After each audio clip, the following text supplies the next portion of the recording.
en el living de Canal 20 para hablar de cuestiones, en este caso, que tienen que ver directamente con la salud y directamente con un músculo que tiene una carga emotiva tremenda. Es por eso que, junto con el saludo, va el agradecimiento por este contacto a Mildred del Sueldo, quien es directora de la campaña Mujeres en Rojo de la Federación Argentina de Cardiología. También es vicepresidenta electa de la Federación Argentina de Cardiología y asesora del Consejo de Cardiopatía en la Mujer de la Sociedad Interamericana de Cardiología. Dicho todo esto y presentada, Mildred, te agradezco tu tiempo. ¿Cómo estás? Muy bien, para mí también siempre es un gusto compartir estos momentos con ustedes, que bueno, que de alguna forma muy importante ayudan a transmitir todo lo que tiene que ver con la prevención de las enfermedades y con una mejor calidad de vida de las personas, así que feliz de sumarme a todo este tipo de comunicaciones y trabajo. Mildred, la consulta que tiene que ver con respecto a las enfermedades cardiovasculares, como para empezar a hablar de esto, no sabemos si la pandemia terminó, si estamos en una época de post-pandemia. Lo que sabemos es que no estamos, tal como lo estuvimos hace un tiempo atrás, en casa y con barbijos o con tapabocas y todo eso, pero ese encierro produjo tal vez que algunos tratamientos se interrumpan, que las consultas sean menores. ¿Cómo ves el panorama vos? También sabiendo y teniendo en cuenta que tu trabajo sobre la mujer es el que más se destaca o donde has plasmado un horizonte enorme.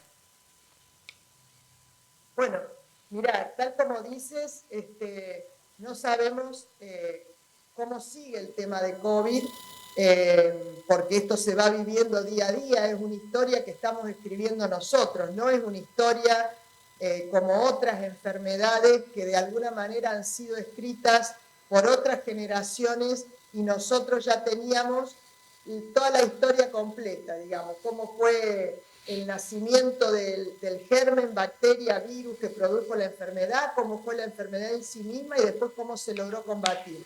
No, en esta nosotros somos protagonistas, todas nuestras generaciones, de esta enfermedad que ha causado estragos en el mundo en muchos sentidos.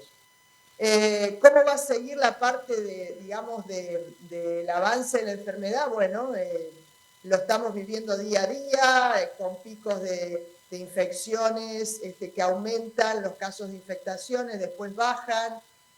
Bueno, gracias a Dios la mayor parte de los casos son leves, no son importantes por el efecto protector de las vacunas, pero hay, nosotros decimos, un impacto o un efecto oculto de la pandemia que recién ahora estamos viendo, como ser el aumento de la mortalidad por enfermedades cardiovasculares en muchos de los países del mundo, e incluso vamos a ver en los nuestros, en países del cono sur de las Américas, de Latinoamérica, en donde estamos viendo que había una tendencia en el descenso de la mortalidad por enfermedades cardiovasculares y ahora, por ejemplo, países como España, Italia, países como Estados Unidos, ha repuntado nuevamente la mortalidad por enfermedad cardiovascular. En algunos de estos países la mortalidad directamente relacionada al COVID-19 pasó a ocupar, digamos, el segundo lugar en cuanto a enfermedades cardiovasculares, COVID y después cáncer, que nadie desplazaba a la mortalidad por cáncer del segundo lugar. Y bueno, y también efectos sobre otras poblaciones, por ejemplo, en muchos países que ya lo han contabilizado, ha aumentado la mortalidad materna, por ejemplo. Ajá. Y esto sabemos que el COVID tiene que ver. Después se me dirá qué ha impactado más o qué ha impactado menos, son resultados muy preliminares, pero yo no tengo dudas que el COVID tiene mucho que ver en todo esto. Y en este caso, Mildred, el tema de las enfermedades cardiovasculares y su comparativa con algún tipo de cáncer o incluso con el cáncer de mama, hace destacar o en realidad tiene que llevarse el foco de atención porque son mayores los fallecimientos por cuestiones cardiológicas, ¿verdad? Que es algo que a veces se subestima o no se tiene en cuenta al momento de hacerse estudios.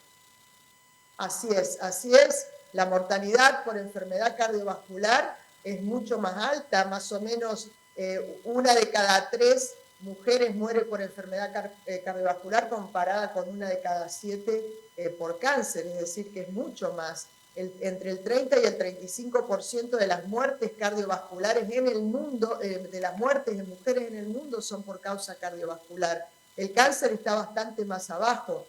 Lo que pasa es que hay toda una concepción de que la mujer, digamos, realmente le teme mucho más al cáncer, fundamentalmente al cáncer ginecológico, al cáncer de mama, que a la enfermedad cardiovascular, y esto tiene que ver con una cuestión histórica de, digamos, que la salud de la mujer históricamente ha estado centrada en el sistema reproductor, en el sistema mamario, ginecológico. Entonces, bueno, está perfecto que nos cuidemos todas desde edades tempranas y nos hagamos todos los estudios para prevenir el cáncer de mama, el cáncer ginecológico, pero no nos olvidemos de trabajar para prevenir lo que hoy está enfermando más y matando más a las mujeres, que son las enfermedades cardiovasculares. En este punto, más allá de una cuestión cultural o de una cuestión también de pensamientos o de bombardeo informativo, ¿pensás que esto se da también por un desconocimiento de los síntomas o por subestimar determinadas alertas que a veces nos da el corazón? Mira, yo creo que lo dijiste muy bien. El desconocimiento te lleva a subestimar o confundir ciertos llamados de atención o ciertas alertas que nuestro cuerpo nos puede estar dando. Hay incluso, tenemos digamos, en los grupos de trabajo de enfermedad cardiovascular en la mujer que tenemos en todas las Américas. La Sociedad Interamericana de Cardiología está compuesta por sociedades de Canadá, la Argentina, a lo largo y a lo ancho del continente americano. En todas estamos trabajando en lo mismo. Y realmente el desconocimiento sigue estando. Recientemente hemos hecho una encuesta de concientización de enfermedad cardiovascular en la mujer en el cono sur de las Américas, y cuando vos le preguntás cuáles de los síntomas lo asocia con una enfermedad del corazón, con un infarto, la mujer sabe que el dolor en el pecho, opresivo, irradiado a la garganta o en corbata, se asocia al infarto, por ejemplo, a un problema cardíaco. Lo sabe, pero cuando ella lo está sintiendo, no cree que eso le pueda estar pasando a ella. Entonces, hacer ese clic, digamos, para desestigmatizar con que la enfermedad cardiovascular es un problema de hombres y no de mujeres, es lo que estamos trabajando, y cuesta bastante porque es luchar contra una cultura ya muy arraigada. Claro, y también puede existir, imagino yo, te consulto, una disociación de las cuestiones que se padecen o una mirada reduccionista de decir, bueno, no tengo una enfermedad cardiovascular directamente, esto es estrés, tengo que tratar el estrés, no tengo que tratar la cuestión cardiovascular. Bueno, esto es porque estoy pasado de vueltas, y eso lleva a no atacar la raíz, sino a atacar los síntomas, básicamente. No sé si me estoy explicando. Perfectamente. Hoy todos los factores psicosociales, en donde está incluido el estrés, en donde está incluida la depresión, hoy son factores de riesgo que ya están reconocidos como tal, para que aumentan el riesgo de enfermedad cardiovascular. Desde hace ya muchos años se hicieron trabajos que los detectaron como factores de riesgo, pero hoy están plenamente reconocidos, y ya en los calculadores de riesgo, los calculadores que nosotros usamos para decir, bueno, vos que sos un hombre de tantos años, que no fumás, que haces actividad física, pero que sos hipertenso, vas a tener tal riesgo cardiovascular de tener una enfermedad cardíaca, sea un accidente cerebrovascular o un infarto en los próximos 10 años. Hoy en día los factores psicosociales como el estrés, la depresión, están reconocidos como potenciadores de riesgo. Es decir, si vos tenés un riesgo bajo, ya simplemente yo detecto que vos estás deprimido, que estás con mucho estrés, un estrés crónico que ya es algo patológico, ya eso te aumenta el riesgo cardiovascular y hace que yo como médico tratante trate primero de ayudarte a manejar eso que te está perturbando, que te está alterando desde el punto de vista psicoemocional, y por otro lado, prevenirte y hacerte entrar en un programa de control de riesgo para evitar que de acá a unos años, vos siendo tan joven, vayas a debutar con una enfermedad cardio o cerebrovascular. En este punto, y respecto a los factores de riesgo, ¿hay una cuestión o hay una diferenciación del hombre respecto a la mujer en cuestiones cardiovasculares, en cuestiones cardíacas? Sí, de hecho lo que estamos hablando recién, los factores psicosociales impactan más en la mujer que en el hombre. Bien. Esto ya hay estudios que los demuestran, es decir, tienen más peso a la hora de poner en riesgo a nuestro corazón o nuestras arterias. Los factores de riesgo tradicionales, por todos conocidos, como la hipertensión, la diabetes, el colesterol alto, el tabaquismo, todos esos factores de riesgo, dependiendo la etapa de vida de las personas, son más prevalentes, son más frecuentes en la mujer. Por ejemplo, la hipertensión arterial es más frecuente en el hombre hasta la edad media, hasta los 50, 60 años. De allí en adelante es más prevalente o es más frecuente en la mujer. Del 70 años para arriba, entre el 70 al 70% de las mujeres son hipertensas, los hombres un poco menos.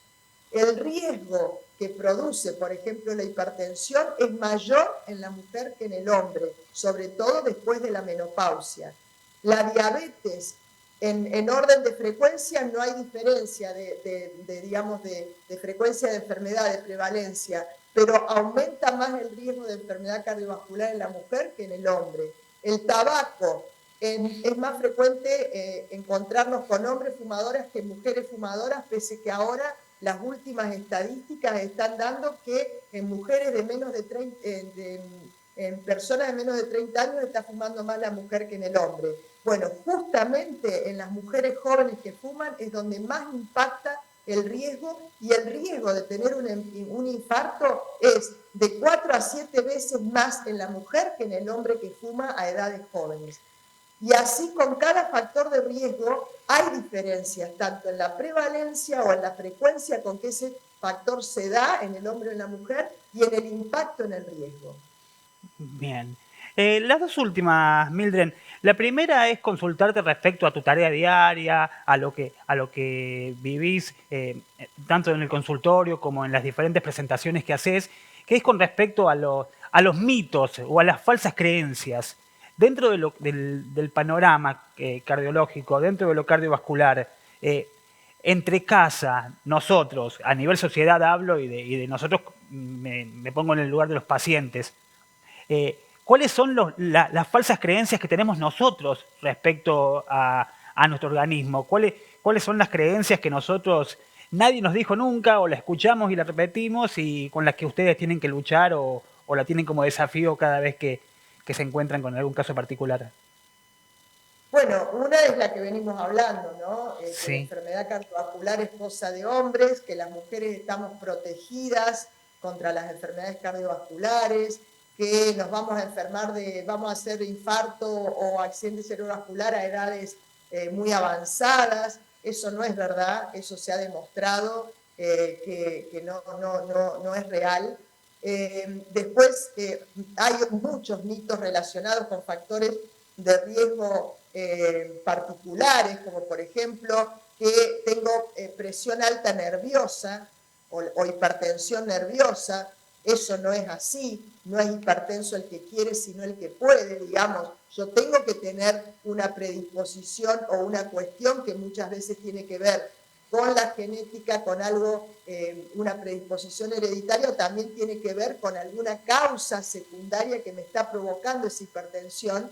Y bueno, obviamente, si estoy pasando por una situación estresante, voy a tener mayor presión arterial. ¿Por qué? Porque mi cuerpo ante un estrés físico como o andar en bicicleta o correr rápido una cuadra o tener un evento traumático a nivel emocional, mi cuerpo va a responder y va a aumentar la presión arterial para tratar de responder con la misma forma a el desafío que se me imponga. Pero no existe la presión alta nerviosa o la hipertensión nerviosa. Y bueno, y como ese, hay muchos mitos, digamos, que por ahí hay que ir denostando para que aumente el grado de educación, ¿no? Estaba mirando, y con esto consultarte también a modo de cierre, estaba viendo que hay diferentes jornadas propuestas para reflexionar sobre afecciones, pero desde la federación se habla del 26 de agosto y la propuesta es plantearlo como el Día de las Enfermedades Cardiovasculares y bueno, consultarte, a ver, esta propuesta, si no tengo mal entendido, ya tuvo media sanción en su momento, a nivel Senado.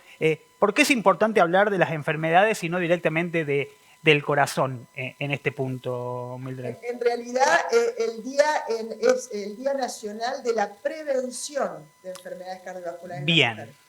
De la prevención. Porque creemos que, digamos, unir el mensaje en un día en especial tiene sus ventajas.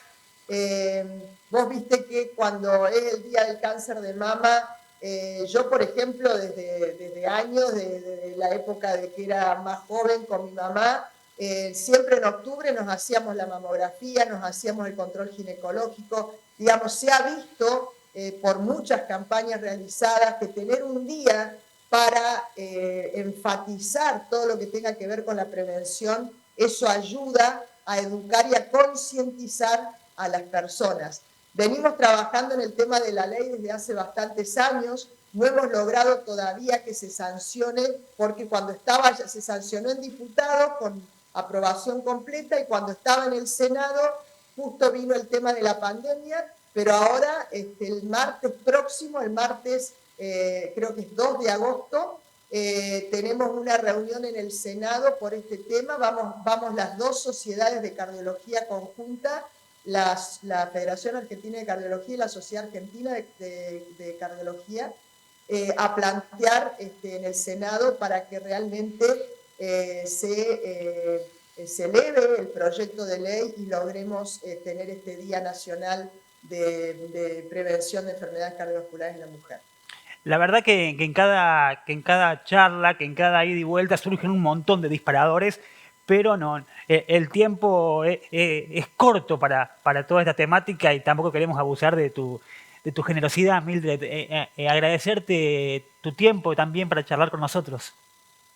Por favor, para mí siempre es un gusto y saben que cuentan conmigo o con todos los miembros del equipo de Certus para cuando quieran invitarnos a compartir este espacio con ustedes. Va a ser un gusto. Saludos enormes, Mildred. Muchísimas gracias. Muchísimas gracias a ti. Hasta luego.